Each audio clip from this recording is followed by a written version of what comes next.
नमस्कार मंडळी, आजच्या केकची ऑर्डर आहे माझ्या मोठ्या मुलाकडून. त्याच्या मित्राला 5 किलोचा केक हवा होता आणि त्याने मला 10 दिवस अगोदर सांगितलं होतं, पण ते माझ्या डोक्यातूनच गेलं. जेव्हा मुलं चुकतात तेव्हा आपण त्यांना शिक्षा करतो, पण जेव्हा आपल्याकडून चूक होते तेव्हा काय करायचं. उन्हाळा सुरू झाला की गृहिणींचं प्लॅनिंग सुरू होतं की पापड करायचं, लोणची करायची, कुरडई. आणि मी 3 दिवस अगोदरच गहू भिजवले कुरड्या करण्यासाठी. आणि कुरड्यासाठी भिजवलेल्या गव्हाच्या चिकाचा वास कसा येतो ते तुम्हाला चांगलंच माहिती आहे. आणि मी तो ठेवू शकत नव्हते आणि माझ्या मुलाला नाराजही करू शकत नव्हते.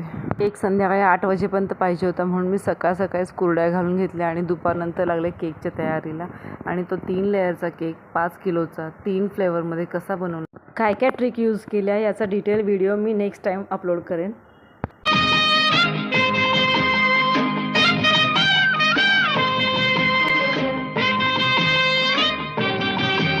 मग केकची डिझाईन नक्की कमेंट करून सांगा आणि हो सबस्क्राईब करायला विसरू नका. तोपर्यंत जय जय रामकृष्ण हरी.